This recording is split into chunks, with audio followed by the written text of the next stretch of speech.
Hi, you are watching Global Insights on Voice of Canada, and this is Sana Haroon.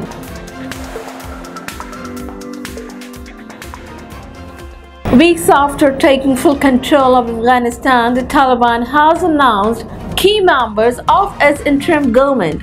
Among them is the new head of government, who will be Mullah Mohammad Hassan Akhund. Protests in Kabul broken up by gunshots. The violence and uncertainty continues even as a new chapter begins with a new government.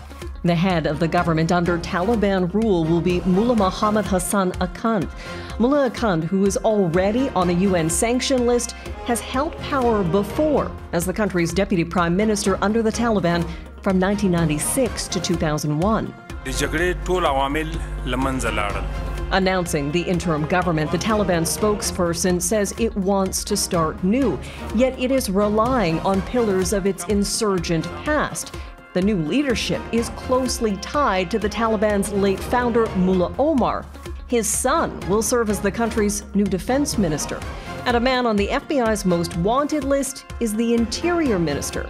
That's Sirajuddin Haqqani, whose father founded the Haqqani Network, a terrorist group that has since been folded into the Taliban.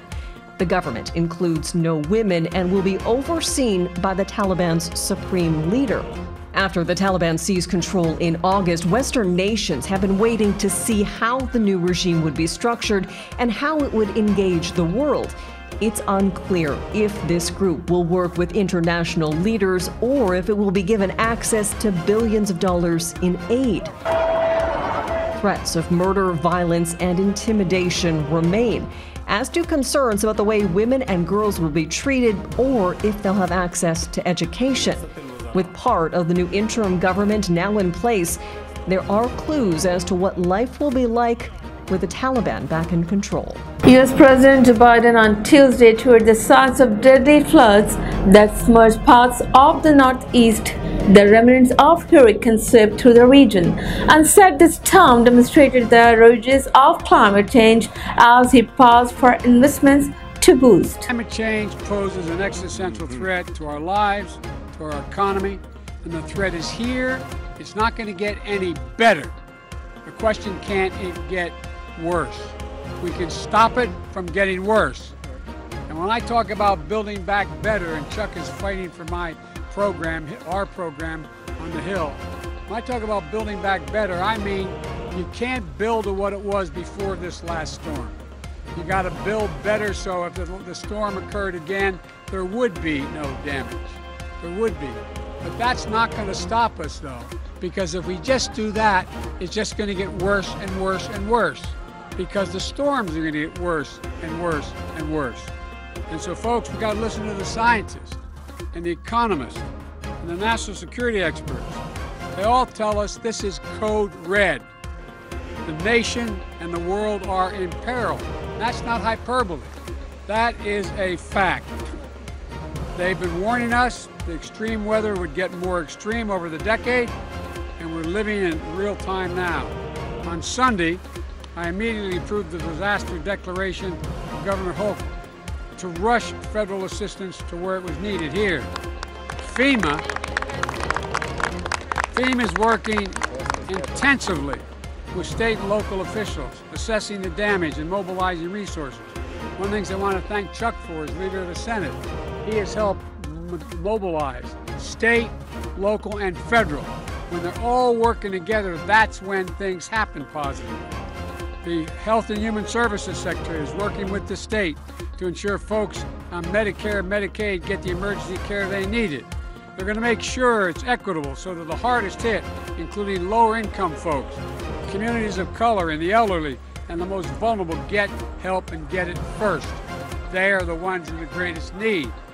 And there's much to be done, and we're working around the clock in all these critical needs and areas. Look, I say to anyone who can hear this or this is broadcast, if you need help, please go to disasterassistance.gov or call 1-800-621-FEMA, 1-800-621-3362. We we can get you help now. We can get you help now.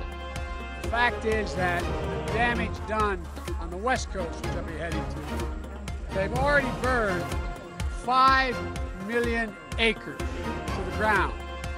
That's bigger than the state of New Jersey, if I'm not mistaken. 5 million acres. And you see it by the smoke that ends up coming over the East Coast. Folks, we're all in this.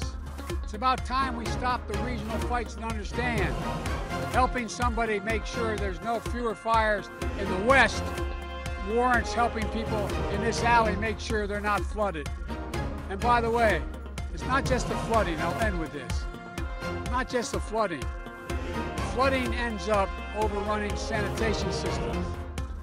And it causes disease. And people get sick. And it's serious, serious business. So we got a lot of work to do. Again, it's good paying jobs. We can put the economy back on a path to real growth. But in the meantime, we're going to save a whole hell of a lot of people's lives, and we're going to save a whole hell of a lot of money. Supporters and critics of Brazilian President Jair Bolsonaro gathered on the streets of Rio de Janeiro on Tuesday during the country's Independence Day. Desse país. Chega, basta, uma nova era. Hoje, para libertar o Brasil de novo de uma nova independência contra a ditadura comunista do judiciário. Tem vacina. São mais de 500 mil mortes, quase 600 mil. Não tem como esperar até 2022 as eleições. A gente tem que tirar o Bolsonaro agora. 2 young children were among dozens of migrants rescued. Watch an exclusive footage.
Tropical storm Khansan made landfall in the central Philippines on Tuesday. Khansan, with winds sparking 150 km per hour to 93 m per hour, made its first landfall on the eastern province of Samar early on Tuesday.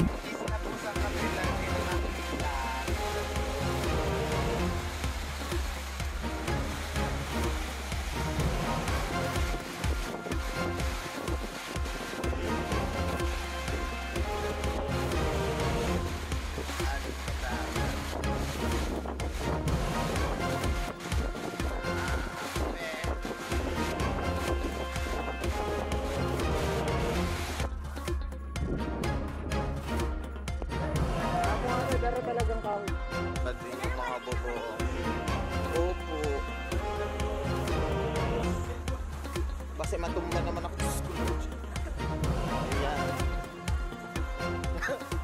So, wala na po. Kita niyo yung tao. Ayan. Yun yung wala ng atop. God! Hindi na tama. So may mga reports din na yung mga tangkad.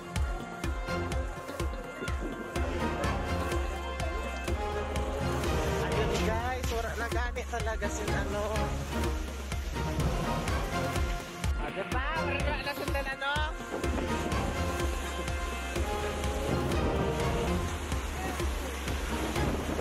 French climber Alain Robert, known as the French Spider-Man, climbed a skyscraper with 3 other climbers in the Paris business district of La Défense on Tuesday.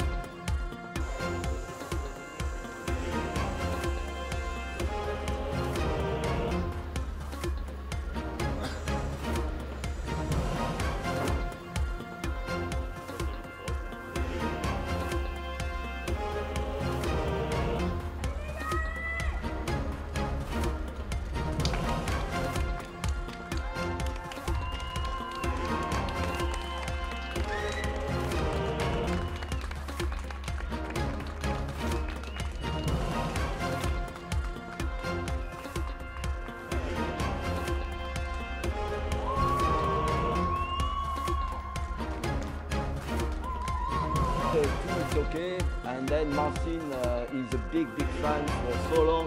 He wanted to come, and then I didn't. It was breaking my heart if Alexis was not coming too. Then I said, okay, let's also let's do it all together, like the Musketeer. You know, there was yeah, because D'Artagnan is one of them. So there was Porthos, Aramis, Athos, and D'Artagnan. I guess everything is depending on remaining fit.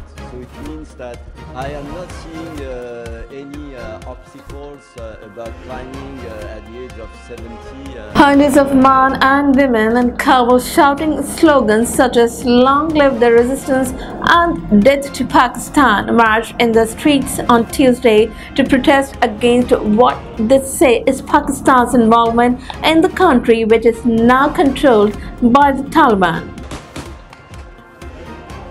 لماذا مثلا الانصاف لدينا اليوم انسان نكسر حتى تزوراتنا نمونا منا لماذا مسلمان نكسر كفرستان زي كاقامي بس اللي بلدنا شو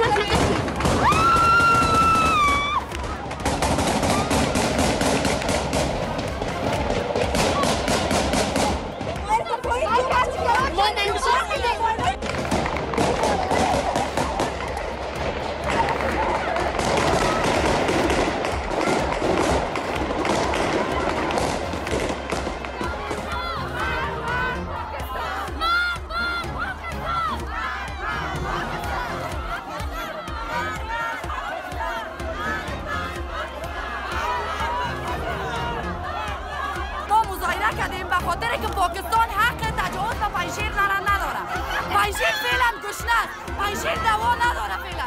پنجشیر راهش تمامش بسته. بعد کنه که پاکستان چیکاره که داخل ولایت ما میاد ولایت ما رو بمبارد کنه. نه طالبان نه نماینده این طالبان این پاکستان هیچ کس حق تجاوز به پنجشیر نداره. ما آیسا نمیخواهیم که برای ما حکومت بسازه. افغانستان یک کشور مستقل آزاد هست و همیشه می باشد. اما هیچ وقت خواهان پاکستان در کشور ما نیستیم. پاکستان از افغانستان بیرون شود و مداخله‌های خود بند بسازه بالای افغانستان.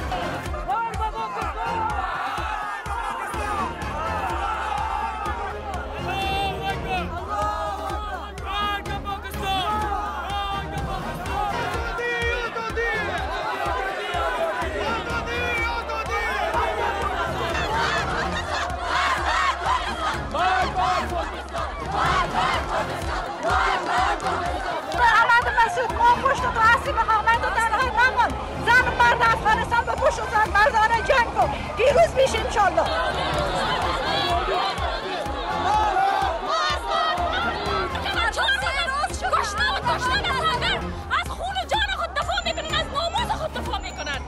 Keep watching Global Insights on Voice of Canada. For further updates, visit our website voiceofcanada.tv.